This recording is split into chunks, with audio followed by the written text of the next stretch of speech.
People who escaped being murdered. What's your story? Story 1. When I was 14, I left home due to physical, emotional, and psychological abuse from my parents. I was placed temporarily into a group rescue home that was meant to be short-term. I was there for 6 weeks. Normal was 2. During that time, I saw a bunch of people come and go, most of them scared kids like myself. Because I'd been there longer than the standard 2 weeks, they'd moved me into a small private room in the back of the house. I either stayed in there or sat in the backyard and read books. I tried hard to be quiet and non-threatening, and had actually started to make friends with some of the other residents. And then there was Ernesto. He was close to aging out of the system and was in the home as a last-ditch effort to keep him out of jail. He'd had issues in every foster home he'd been in, and his caseworker was doing her best to keep him sheltered until he could go into the military at 18. For whatever reason, Ernesto was incredibly threatened by me and made his dislike abundantly clear. I was 14, very tall for my age, and borderline malnourished because of my toxic home life. I was absolutely not a threat. A few days before I was due to be placed in a more permanent situation, one of the girls pulled me aside and told me to lock the door when I went to bed. She even suggested that I move something in front of the door just in case. She and one of the other girls had heard Ernesto muttering in Spanish about taking care of me and were worried for me. Turns out, they were right to be. A routine house inspection discovered a large kitchen knife had gone missing. A search discovered a knife hidden under Ernesto's mattress. When confronted by the house monitors, he freely admitted that he'd planned on cutting my throat that night while I slept. The police were called, he was removed in cuffs, and my own placement was moved up to the next day. For obvious reasons, I didn't sleep well that night. Story 2.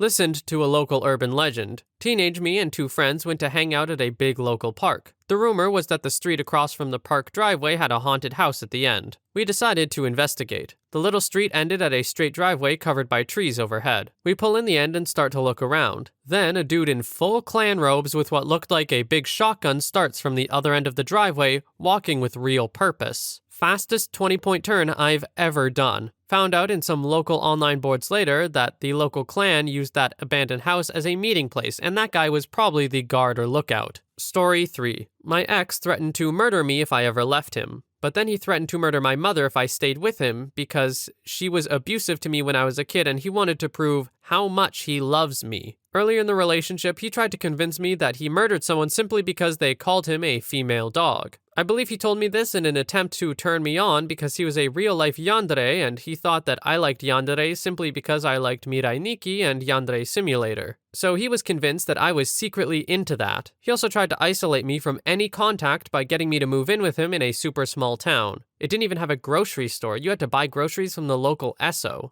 And trying to convince me to abandon the internet. He then ate, contaminated, or threw out all of the food as soon as it was bought, would constantly disturb my attempts at sleeping by moving around violently on the bed, and tried to get me fired from my job. So I would be completely reliant on him by throwing all of his workload onto me, so I had to do both our jobs and then some, expecting me to burn out and either quit or snap and get fired. He was trying to break me to the point where I would become his perfect little trophy housewife who'd agree with everything he said. It was pretty much a modern-day recreation of Shakespeare's Taming of the Shrew. I survived by ordering pickup at the nearest restaurant and eating from there almost every day, sneaking out of the bed in the middle of the night and sleeping most of the night on the couch before sneaking back into the bed so that he would wake up with me there, and using my workplace's Wi-Fi with my phone to connect with other people. I couldn't take it anymore and contacted my mother, who helped me get out of that situation. I set up a place to live in a different town. I convinced him to let me go to that town for a visit by telling him that my mom had a medical appointment because she's a cancer survivor, and that the doctors wanted someone to be waiting for her in the waiting room for some reason, which was total BS aside from the fact that my mom really is a cancer survivor. I packed my stuff into boxes and suitcases and stashed them all over the house, like behind the couch and such, which was easy because he was such a slob that he didn't notice that some of the boxes had moved. And honestly, if he did, I would have just blamed the cats. While he was at work, he was told to work the night shift that week, I had my mom waiting around the block. We weren't able to do it while it was dark because of the neighbor's habits. Long story there. But he came home, crashed, and I sent a text to my mom to drive around. It took us a grand total of 10 to 15 minutes to grab everything, including the pets, and get out. The entire time, I was ready to bolt if he woke up and caught me trying to leave him because I knew I'd die if he did.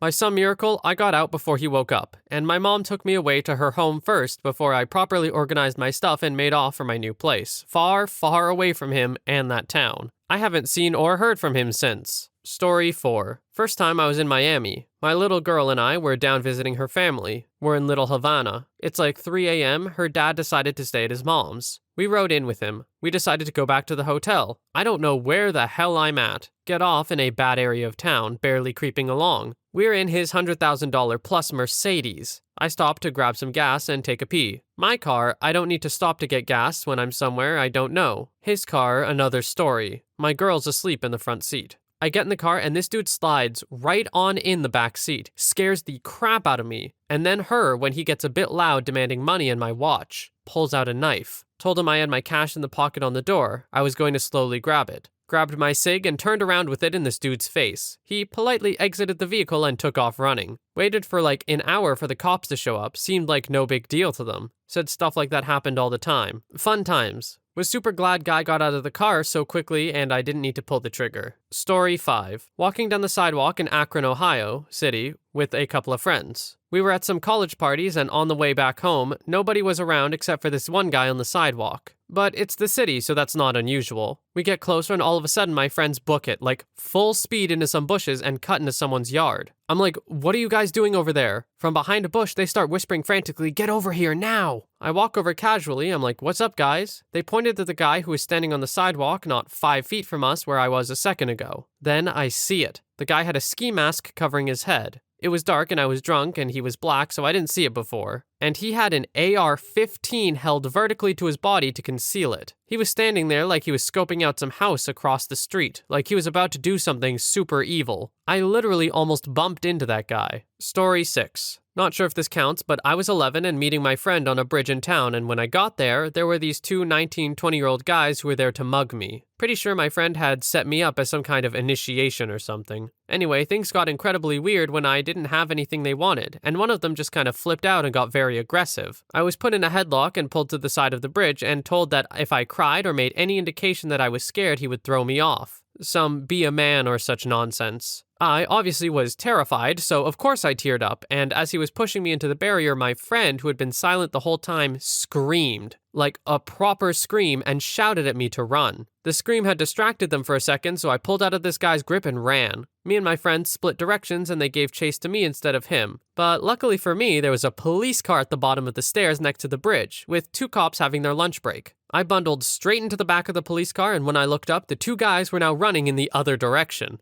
I think the intention was to really scare the crap out of me rather than anything more serious, but to me, 11 at the time, it felt very real. It's safe to say I never spoke to that friend again. Story 7. I had 2 best friends growing up. We'll call them Bob and Tom. We were inseparable for a solid 4 years. Tom had a girlfriend. Bob wanted her. They cheated behind Tom's back, and we all kind of fell into disarray. Mind you, I was still friends with Tom and Bob after all this, but they never wanted to see each other again. Said lady gets Bob into smoking hard drugs, and they set the frickin' land speed record going from bad to holy crap. Bob catches Tom one day by himself and decides that he is going to beat him to near death with his skateboard. Tom lives. Bob does 7 years for aggravated assault with intent. I was a mild-level weed supplier at the time and had a couple of good clientele going on. I go to drop off a couple zips to one of my guys, call him Jack, and he answers the door with a gun in his hand, and about 4 to 5 people behind him. He says to me, "You're friends with Tom, right?" I said, "Yes." "Cool. Well, unless you tell me where he is right now, I'm going to kill you." I told them I had no clue where he was, even though he was legit in my car parked a couple blocks down. They wanted to kill Tom because he was the reason Bob was doing time. Doesn't make sense, and trust me, I know. I calmed the situation down as best I could by letting them know that they were my best friends, and even I was staying out of it. I told them I didn't want any part of this situation, gave them the weed for free, and managed to get out of there unscathed. Long story short, 4 months goes by and they baited me to a party using intermediaries so I could supply the shindig. I got there, got jumped by Jack and 4 other people in the garage in front of about 30 people, and they almost murdered me by beating and kicking me, and finished it off by stomping my head into the asphalt floor with a boot. All the while, no one stopped them. Wound up with 7 broken ribs on both sides, multiple broken fingers, defensive, broken jaw, complete separation of my mandible, broken cheekbone, cracked orbit, broken nose, 2 different places, fractured skull, grade 3 concussion, mild hemorrhaging in my brain, and lost 6 teeth. After 2 reconstructive surgeries, I have 7 titanium bars, 4 titanium plates, and something like 40 screws and chronic migraines.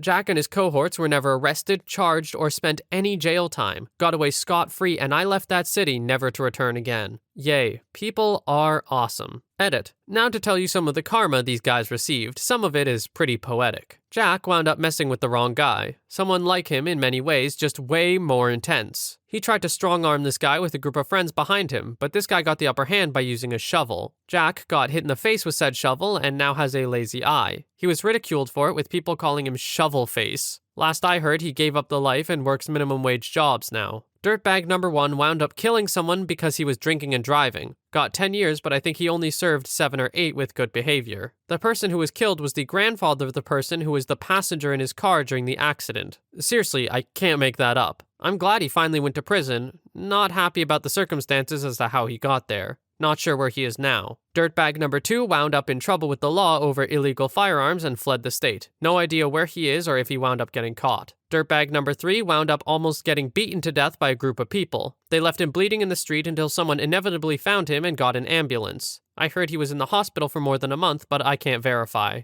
After that, I don't know. And lastly, Dirtbag number 4 became a drug addict and subsequently homeless. Haven't heard anything about him after that. As for Tom, after the surgeries, a lot of people came out in support. Most of the support was in the form of people wanting to help me kill Jack and his friends. Tom wanted to kill them so bad he was foaming at the mouth. My decision to not be any part of that, coupled with leaving the city, led to Tom and I having a falling out. He joined the military and left the city in his rear view. They deserved it if it happened, but I wasn't going to be a part of it in any way. Story 8. Not mine, and I never asked for many details, but my mom told me a few years ago that when she was in her late teens, she was abducted by a man in his car. She didn't stop fighting and he let her out. When she told her parents what happened, they thought she made the story up because she was past her curfew. Nothing ever came of it for the man. I remember thinking she was weird when I was growing up because she was always checking to make sure no one was hiding in her car and was always on high alert for any strange sounds at home. Edit. I remembered that she said she had either been blindfolded or gagged or both. I can't remember whether police were involved, but it's possible. I do believe her 100% that it happened. It messed with her so badly that she said at the time of the story, I think that's why I started doing all those drugs and stuff. Luckily, she quit all that at some point long before I was born. Story 9. I met a guy who went to school with my sister, so I didn't feel like I needed to worry too much about him. However, he got very weird after 3 dates. Like, asking if I'd be friends with his ex, would he mind if he kept her nude pic on his computer screen, etc. I ended it quickly and felt creeped out. He went into a depression and I promised to help him set up a profile on a dating site to just get rid of him. A year later, he texted me and thanked me, saying that he had gotten engaged. 6 months later, it's all over the news. His new wife didn't feel safe around him, so she'd locked him out of their newly bought house. He broke in and shot her, then took the gun to his head. They both died. I almost feel like I killed that woman since I started his dating profile, and I feel bad about being thankful it wasn't me. Happened 12 years ago and it still haunts me. Story 10. Once when I was 12, my parents and I were on a hike. We were almost back to the car and there was a drop-off to the left. All of a sudden, a bullet whizzed literally right by my head. It was close enough that I could hear it going by my ear. Several more bullets came by. We had to duck and run the remaining quarter mile. Turns out some dumb military kids posted their targets above their heads, pointing up to a hiking trail. It was technically an emergency access road, but local folks would use it to hike on frequently, to the point you couldn't hike it without running into at least one other group. I've never seen my dad yell at someone like he yelled at them. Story 11. I was 19. I was hanging out with some people at the edge of a park on the sidewalk where a local gang was known to congregate. None of us were gang members ourselves, but the gang members were cool with us hanging out,